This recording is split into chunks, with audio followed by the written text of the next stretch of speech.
Eto na nga mga chong, marami tayong basketball updates. Coach ni Nad Vucinic may sinabi ngayong makakatapat muli ang Barangay Ginebra. Barangay Ginebra kontra Meralco Bolts quarterfinals game prediction. Mga importanteng kinakailangan gawin para makuha ang panalo. Ngayong araw nga mga chong ay muling mabubuo ang rivalry ng Barangay Ginebra at Meralco Bolts sa PBA Playoffs. Pero this time ay sa quarterfinals. Kaabang-abang nga yung magiging bakbakan ng dalawang kupunan. Dahil alam naman natin every time na maghaharap yan ay palaging classic ang matchup na kanilang ipinapakita. At yung pinakaabangan nga sa bakbakan ng dalawang kupunan ay ang muling paghaharap nitong si Justin Brownlee at Allen Durham. Pero ano nga ba yung mga kinakailangan gawin ng Barangay Ginebra para makuha ang panalo?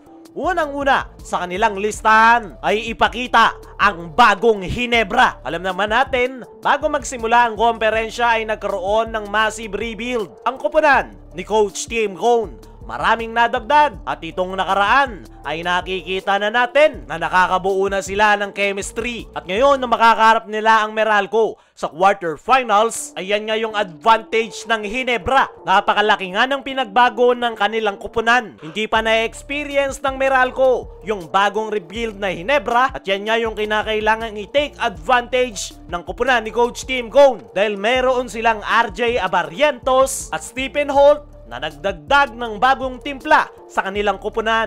Pangalawa, sa kinakailangan gawin ng Barangay Ginebra ay bilisan ang laro. In terms of height ay dehadong-dehado ang Barangay Ginebra. Dahil kung titingnan nyo yung lineup ng Meralco Bolts, napakarami nga nilang big man na maasahan. Gaya na lang nila Raymond Almazan, Allen Durham, Brandon Bates at iba pa. Kaya kung sasabayan ng Ginebra ang Meralco sa ilalim ay talagang mahihirapan sila. Kaya kailangan nga nilang idaan sa bilis ang laro. Good thing para sa kupunan ni Coach Tim ay fast-paced na yung kanilang inilalaro ngayong Governors Cup. At maganda naman yung kanilang ipinapakita. Para naman sa mga nagsasabi na babagal ang kanilang laro sa pagkakadagdag ni Jody Vance sa kanilang lineup ay medyo tama naman yan. Pero mas alam nga ni Coach Tim Cone ang kanyang ginagawa at hindi naman niya ipapasok si Jody Vance sa lineup nang wala lang. Si Devance nga yung magiging stabilizer ng Ginebra dahil hindi nga po pwedeng sumobra yung kanilang bilis dahil doon nga sila nagkakaroon ng turnovers. At dyan nga mapapakinabangan itong si Jody Vance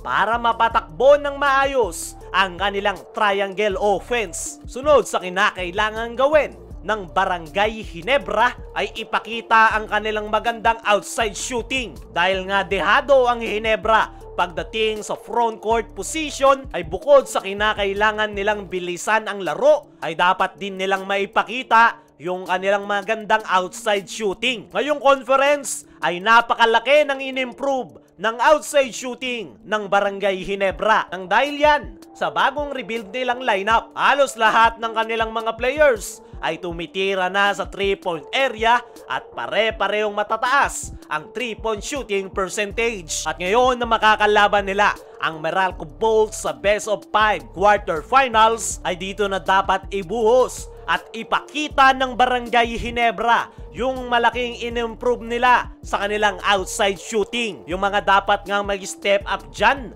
ay itong sila RJ Abarrientos, Stephen Holt at Justin Brownlee. Actually, halos lahat ng player ng Ginebra ay kayang tumira sa 3-point area. At para ma-secure nila ang panalo ay kailangan nga nila ng mataas na 3-point shooting percentage. Panghuli at ang pinaka-importante sa lahat ngayong quarterfinal series ay ipakita ang kanilang depensa. Sa bakbakang Meralco at Barangay Ginebra ay depensa ang pinaka-importante sa lahat dahil parehas nga silang deadly pagdating sa opensa. Ang Barangay Ginebra ay may triangle offense, ang Meralco Bolts naman ay may European plays sa pangunguna ni Coach Ninad. Parehong deadly ang opensa at magkakatalo lang talaga kung sino ang makakapagpakita ng mas magandang depensa. Yung mga kailangan mag-step up sa Ginebra pagdating sa depensa ay itong si Stephen Holt dahil ito nga yung kanilang import stopper. Pero bukod dyan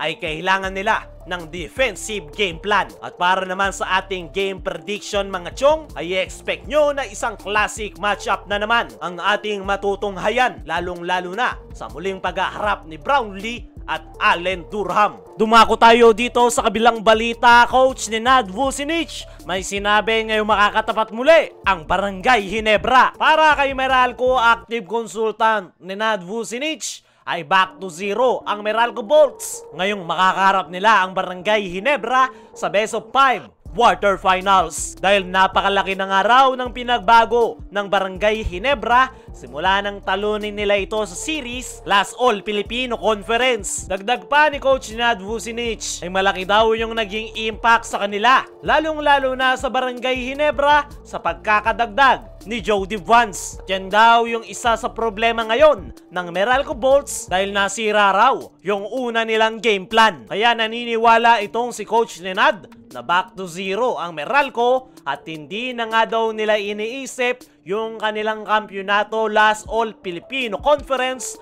dahil ang focus nila ngayon ay ngayong PBA Playoffs. Para sa akin mga chong ay ito talagang si Coach Nad yung pinakamasasabi nating nagbago para sa Meralco Bolts. Hindi man nila aminin na ito talaga yung head coach, kitang kita naman talaga na siya ang nagpapatakbo sa kanyang koponan. Kaya naman mas lalo ngang naging exciting ang rivalry ng Ginebra at Meralco Bolts.